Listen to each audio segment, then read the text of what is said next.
అదే RTV app వార్తల్ని క్షణాల్లో చదివే అవకాశం ఉంటుంది. ఒక న్యూస్ పేపర్, ఒక టెలివిజన్ ఛానల్ మీ చేతుల్లో ఎప్పుడూ ఉంటాయి.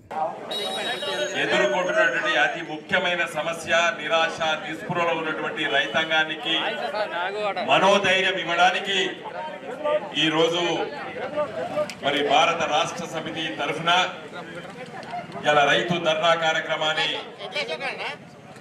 మన కరీంనగర్ కలెక్టరేట్ ముందు ఏర్పాటు చేసి ఇంత గొప్పగా మీరు ధర్నా చేస్తున్నటువంటి గులాబీ శ్రేణులకు అందరికీ పేరు పేరున నా నమస్కారాలు. చాలా మంది వక్తలు మాట్లాడినరు, చాలా విషయాలు కూడా ప్రస్తావించారు. అతి ముఖ్యమైన విషయం మీరందరూ ప్రస్తావించారు. రేవంత్ రెడ్డి గారు ఏం మాట్లాడుతున్నాడు అవన్నీ కూడా ఇప్పుడు ప్రస్తావించారు. ఎందుకు మాట్లాడుతున్నాడు ఆయన అట్లా? ఎందుకు మాట్లాడుతున్నాడు ఆయన అట్లా? రేవంత్ రెడ్డి ఎందుకు మాట్లాడుతున్నాడు?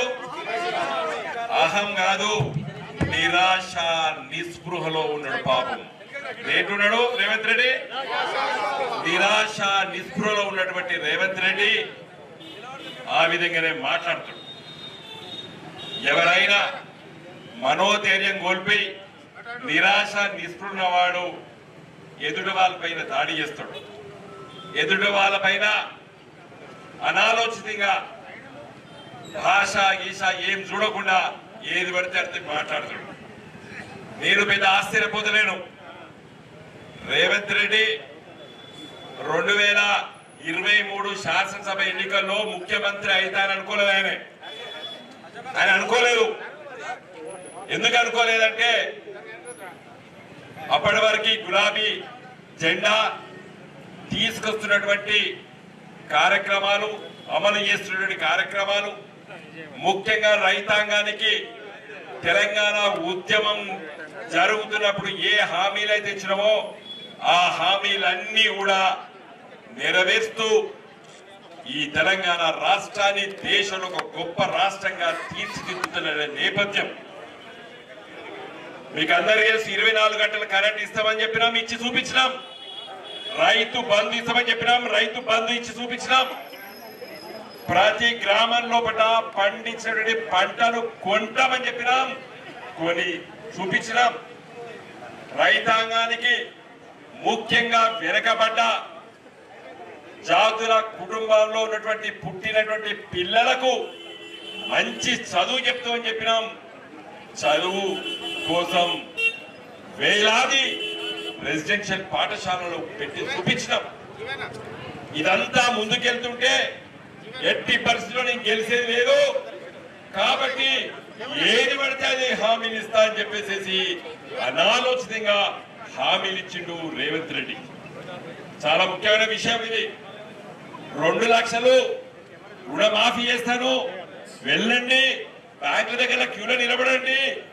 2 లక్షలు మీరు తీసుకోకపోతే ప్రతి ఒక్కరు 2 లక్షలు తీసుకోండి. 50,000 తీసుకున్నా మన 1,50,000 తీసుకోండి.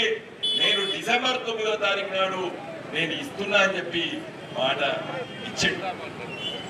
అమలు కాదని తెలిసే నాకు. అయినా ఎందుకు ఇచ్చిండంటే నేను ఎట్లా కానీ వచ్చేది కాదు సచ్చేది కాదు, కేసీఆర్ గారు మళ్ళా ముఖ్యమంత్రి అవుతున్నారు అనుకుంటున్నాడు. అదే విధంగా మీకు 6 గ్యారెంటీలు, ఒక్క గ్యారెంటీ ఇప్పుడు అమలు జరుగుతుందా? ఆ బస్సు స్త్రీలకు ఇచ్చేటువంటి ఫ్రీ కూడా మొదటి గ్యారెంటీ లోపల అది 33% హామీ మాత్రమే. దానికి తోడు ఇంకా 2 హామీలు ఉన్నాయి. కాబట్టి ఒక్క గ్యారెంటీ కూడా అమలు చేయలేదు.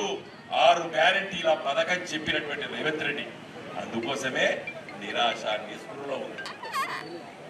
రాష్ట్రాన్ని పరిపాలించాలంటే ఒక బలమైనటువంటి ఆలోచనలు ఉండాలి, ఒక నేపథ్యం ఉండాలి, ప్రజా సేవ చేయాలంటే దృక్పథం ఉండాలి. ఏది లేని రేవంత్ రెడ్డి ఇవాళ ఈ రాష్ట్రానికి పరిపాలించేటువంటి అధికారం వచ్చింది. కారణాలు ఏదేమైనప్పటికీ కూడా ఏం చేసిండు? ఇవాళ 9వ మాసంలో అడుగుపెట్టినాం మనం. 9వ మాసంలో అడుగుపెడుతున్నటువంటి ఈ సందర్భంలో రుణమాఫీ చేసినట్టు మాట్లాడుతున్నాడు. ఏదైనా మాటకు అర్థం పర్థం లేదు. ఒక ముఖ్యమంత్రి హోదాలో ఉండి ఒక మాట చెప్తే దానికి విలువ ఉంటది. ఆయన ఏమంటాడు? 2 లక్షల రుణమాఫీ చేసేసినా అంటాడు.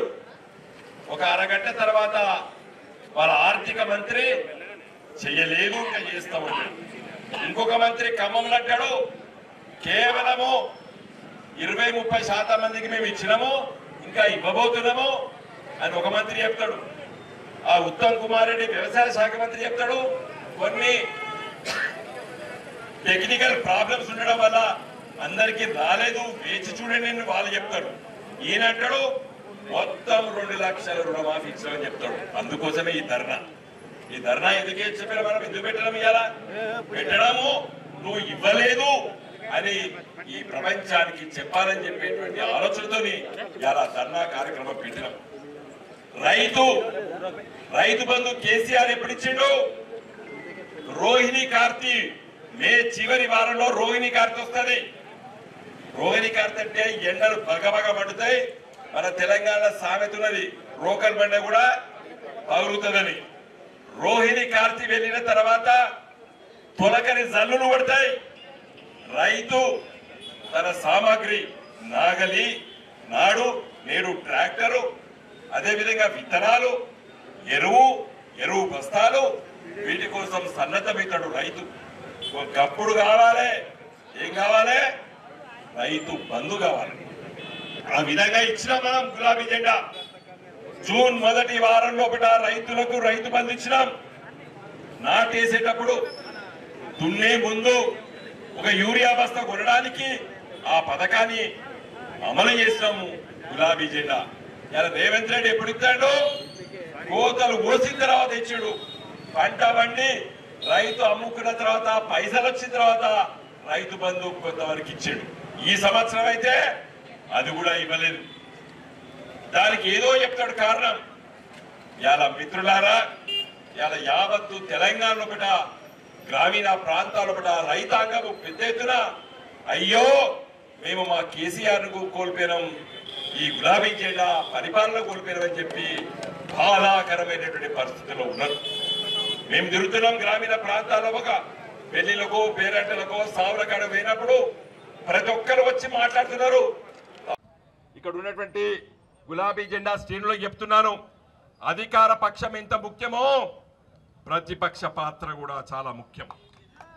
ప్రతిపక్ష పాత్ర వహించినటువంటి నేపథ్యం గులాబీ జెండాది.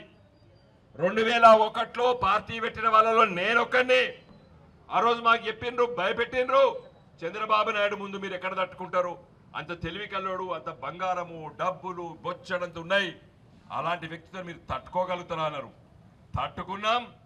ఏదైతే తెస్తామని చెప్పినామో తెలంగాణ రాష్ట్రాన్ని తెచ్చి చూపించింది గులాబీ జెండా.